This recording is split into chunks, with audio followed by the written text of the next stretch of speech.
वंचितची मोठी घोषणा, युतीबाबत ठरलं. आंबेडकर ठाकरे पुन्हा एकत्र येणार. पालिका निवडणुकीत नवी समीकरण.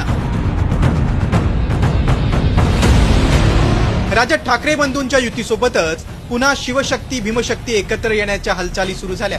या संदर्भात खुद्द आंबेडकर कुटुंबातूनच ठाकरेंसोबत युतीचे संकेत दिले. वंचित बहुजन आघाडीने हे गेले 3 महिने सातत्याने जाहीर केलेलं आहे की भाजप आणि भाजप बरोबर सत्तेत असलेले पक्ष सोडून बाकी कुठल्याही पक्षांबरोबर युती करण्याचा आम्ही विचार करू आणि त्याचं स्वातंत्र्य हे स्थानिक पदाधिकाऱ्यांना आणि कमिटीला देण्यात आलेले आहे. खरं तर महापालिका निवडणुकीत आंबेडकरी मतदान आपल्याकडे वळवण्यासाठी एकनाथ शिंदेंनी आनंदराज आंबेडकरांसोबत युतीची घोषणा केली. तर दुसरीकडे राज ठाकरेंसोबत युती होण्याचं जवळपास निश्चित असलं तरी मराठी मतांसोबतच दलित मतं आपल्याकडे वळवण्यासाठी उद्धव ठाकरे उत्सुक आहेत. मात्र आंबेडकर महाविकास आघाडीतील काँग्रेस आणि राष्ट्रवादीपेक्षा ठाकरेंशी युती करण्याची शक्यता अधिक आहे. त्याची कारण काय ते पाहूया. प्रकाश आंबेडकरांकडून शरद पवारांचा भाजपचा हस्तक असा उल्लेख, त्यामुळे राष्ट्रवादीत नाराजी.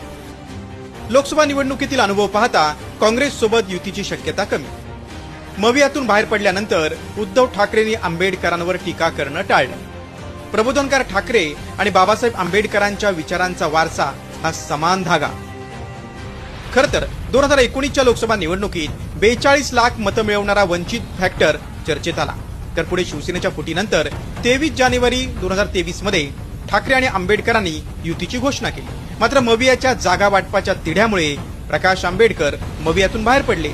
मात्र आता आगामी स्थानिक स्वराज्य संस्थेच्या निवडणुकीच्या पार्श्वभूमीवर प्रकाश आंबेडकरांनी युतीचे संकेत दिले. मात्र युतीपुढे कोणती आव्हानं आहेत ते पाहूया.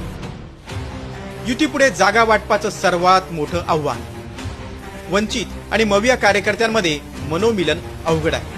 ठाकरेंचे हिंदुत्ववादी कार्यकर्ते आणि आंबेडकरी कार्यकर्त्यांमध्ये वैचारिक संघर्षाची शक्यता. ठाकरे आणि आंबेडकरांचा मुंबई, अकोला, संभाजीनगर, लातूर, सोलापूर आणि नांदेडमध्ये प्रभाव आहे. त्यामुळे या महापालिकांमध्ये दलित आणि मराठी मतांची सांगड घातल्यास राज्यात सत्तेचं नवं समीकरण उदयाला येण्याची शक्यता आहे. त्यामुळे ठाकरे आणि आंबेडकर युती संदर्भात बोलणी कधी करणार आणि ठाकरे बंधून पाठोपाठ प्रकाश आंबेडकर आणि उद्धव ठाकरे एकत्र येणार का याचीच उत्सुकता आहे. ब्युरो रिपोर्ट, साम टीव्ही न्यूज.